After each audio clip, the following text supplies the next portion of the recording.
And we're back for another episode of TPS. What's happening in sports? Just keeping it real.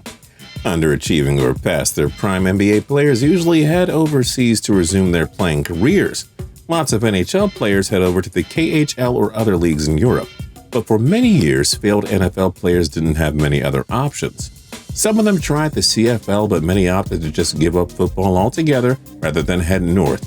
With the Alliance of American Football entering the fold, players who haven't succeeded in the NFL now have a chance to revive their playing career somewhere else. There are some talented football players that just haven't gotten their break in the NFL, but perhaps the switch over to the AAF will save their careers. I'm Justin Fraction, and today we present 10 struggling NFL players who should go to the AAF. At TPS, we post videos every single day, so don't forget to click the subscribe button to subscribe. Then click the notification bell to be notified when we post a new video. Number 10, Nathan Peterman. Yeah, y'all love making jokes about Nathan Peterman. Not his fault he was thrown into the fire on an absolutely terrible Buffalo Bills team. Peterman isn't going to shine in the NFL, and that's okay. How many quarterbacks end up being elite NFL quarterbacks again? Peterman might wait around a bit longer and hope for another chance to be an NFL starter, but we're not optimistic he'll get that chance. Stating the obvious, yes. Peterman won't want to be a third stringer his whole career, though. If anything, it makes more sense for him to go to AAF and try to be a starter there. Peterman would generate plenty of interest from the league if he went in that direction, and he'd have every opportunity to start for whichever team picked him up. Number 9, Corey Coleman. The Cleveland Browns passed up on the chance to draft Carson Wentz in 2016. Rather, they traded the number 2 pick to the Philadelphia Eagles and received a bunch of selections in return. The Browns used their first pick on Baylor wide receiver Corey Coleman, who was taken at the 15th spot. Coleman, of course, is one of the many first-round picks that the Browns have wasted over the years. He was largely unproductive in his 2 seasons there, and the Browns gave up on him quickly. Coleman was traded to the Buffalo Bills before the 2018 campaign, but they released him before the season began. Coleman joined the New York Giants but finished the season with just 2 catches for 20 yards. Yeah, it's just not going to happen in the NFL. Time for Coleman to explore other opportunities, including the AAF. We'd also suggest the XFL, but Coleman might not want to wait around that long. If no NFL teams come calling soon, Coleman ought to look at the AAF because there will be plenty of opportunities for him to be a superstar there. Number 8, Brock Osweiler. Remember when some people thought Brock Osweiler was going to be a full-time starter someday? Turns out his minor success for the Denver Broncos during the 2015 season was just a mirage. Osweiler isn't a franchise quarterback after all. The Broncos dodged a bullet when Osweiler burned them in the 2016 offseason to sign a $72 million deal with the Houston Texans. Osweiler struggled with 15 touchdowns against 16 interceptions, and the Texans quickly realized their mistake. They loaded him to the Cleveland Browns for 2 draft picks, then moved up to select Deshaun Watson in the first round of the 2017 draft. Osweiler has since made stops in Denver and Miami, and he actually had some decent performances there. That being said, he's never going to be a starter in the NFL. Still, he's not as bad as other quarterbacks. Osweiler could be an MVP-like quarterback in the AAF for all we know. The AAF has rules that try to encourage more offense, so Osweiler might actually flourish in that league. It's absolutely worth a shot, and who knows, if he were to play well there, maybe Osweiler would be able to earn another starting gig in the NFL someday.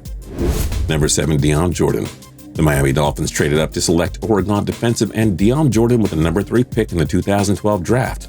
Pairing him and Jordan Cameron together was supposed to do wonders in South Beach, but Jordan hasn't lived up to the hype through his first 6 NFL seasons. Jordan was supposed to emerge as one of the top pass rushers in the NFL, but through the 2018 season, he only logged 8.5 career sacks. He missed the entire 2015 season because of a suspension, after having missed part of the 2014 campaign as well for violating the league's PED policy. Jordan's also dealt with knee problems that may have stalled his ability to grow into a better player. It's just not going to work out in the NFL, which is why he needs to think about Plan B. And by Plan B, we mean the AAF. Jordan might just revive his pro football career if he gives the AAF a shot. I mean, if he's not going to develop at all in the NFL, why stay there? Take the chance and try to shine elsewhere, Dion. The AAF would welcome you with open arms, so go for it. Number 6, Ereck Flowers. The New York Giants have spent many years trying to rebuild a steady offensive line for Eli Manning, but it's failed time and time again. This franchise surely regrets drafting Miami offensive tackle Ereck Flowers with a number 9 pick in 2015. Flowers has never developed as a starting caliber offensive lineman in the NFL. and questions about his character and work ethic came into play. The Giants released Flowers in the midst of the 2018 season, and the Jacksonville Jaguars took a shot on him. But it didn't pan out, and Flowers has shown that he won't ever be a reliable starter in the NFL. So the next plan is easy. Go to the AAF. There's a high chance he succeeds there, where the competition obviously is a little less intense. We saw how much Flowers can dominate in college. The AAF might be his last chance of regaining that form again. Number 5. MANTI. After starting at Notre Dame, MANTI entered the 2013 NFL Draft as one of the top defensive prospects. This guy had won a bulk of his awards in his final year of college, after all. This included the Maxwell Award, the Lott Trophy, and the Chuck Bednarik Award. Teo was drafted in the second round by the San Diego Chargers, and he turned in a solid rookie season. However, Teo never really reached superstardom, and he hasn't been much of a playmaker in his career. The New Orleans Saints took a chance on Teo, but it hasn't really worked out there either. If Teo wants a chance to succeed elsewhere, he should go to the AAF. There obviously aren't many defensive players there that can match his athleticism and skill level. And hey, if the AAF isn't on his wish list, then there will be the XFL. Either way, Teo should be looking at different leagues by now. Number 4. Kevin White. The Chicago Bears traded future Hall of Famer Brandon Marshall to the New York Jets in 2015, but they had a good replacement in mind. That man was West Virginia wide receiver Kevin White, whom the Bears took with the 7th overall pick in 2015. With great size at 6'3" and 216 pounds, along with superb athleticism, White looked like a home run pick for the Bears. Unfortunately, injuries have completely derailed his promising career, and White just won't cut it in the NFL. White missed his entire rookie year with a leg injury and managed to play just 4 games in his sophomore season.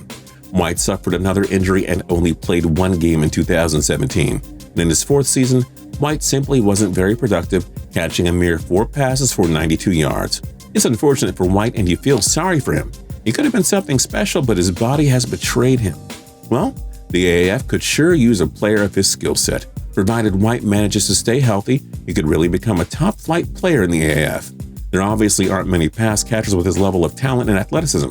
Assuming White never breaks through in the NFL, he will have the perfect fallback option in the AAF. Number 3. Blake Bortles.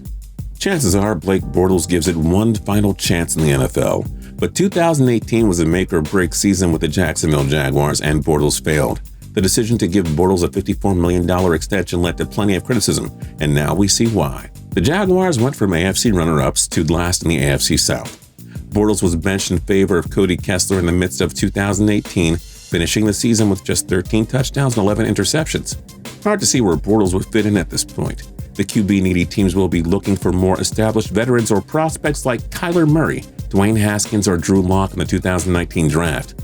If Bortles wants to be a starter again, his best bet is probably the AAF. That league wasn't able to recruit many NFL signal callers, settling on the likes of Zach Mettenberger and Christian Hackenberg. Let's be serious here. Bortles is a far better quarterback than those two. Maybe Bortles gets one last shot to be a starter in the NFL, but we're not seeing how he'll suddenly break out after 5 frustrating years. He can be a star in a league that simply doesn't have strong quarterback play, though. The money will be there, the chance to fix his football career will be there too, and it's too good of a chance to pass up. Number 2, LeSean McCoy. Friendly reminder number 10,000 that running backs tend to really slow down once they're in their 30s. Father Time is undefeated, and LeSean McCoy finally began to show his age in 2018. The 6-time Pro Bowler finished with a mere 514 rushing yards and 3 touchdowns, and he averaged a pathetic 3.2 yards per carry. It was the worst season of McCoy's career, and there's no reason to believe that he'll be able to turn back the clock, given his age and all the mileage on his body. NFL teams are always looking to get younger at the RB position, and it's not so difficult finding talented running backs anymore. Once McCoy realizes that he's done in the NFL, he should head over to the AAF. He'd still be able to perform at a superstar level there, and you'd have to think all 8 teams will be interested in his services. McCoy is one of the flashiest running backs to come around in the last 20 years, but he's just not the same anymore. But don't be sad when it ends, LeSean. The AAF will be ready to give you a call. Will you pick up the phone? And number 1, Robert Griffin III. What a comeback story this would be.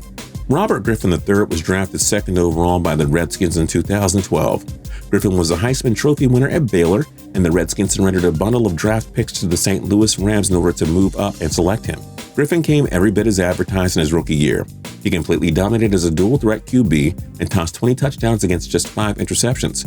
RG3 led the Redskins to the NFC East Division title, and he was named Offensive Rookie of the Year. Unfortunately, he suffered a series of knee injuries and just couldn't stay healthy. The blame can go on Washington's coaching staff for forcing Griffin to play when he clearly was hurting. He never regained that star-like form again. Griffin is now a backup in the NFL, but who knows? If he can stay healthy, he could be a superstar in the AAF. Griffin brings great athleticism and has given his body a good rest. Let's be serious here. Griffin would probably be the most talented quarterback in the AAF if he stayed healthy. He may as well give it a shot, because being an MVP-like player in another league is better than holding a clipboard in the NFL. Give it a chance, RG3. What other struggling NFL players should head over to the AAF? Let us know your thoughts in the comment section down below. And don't forget to like, comment, and subscribe. We'll see you guys next time.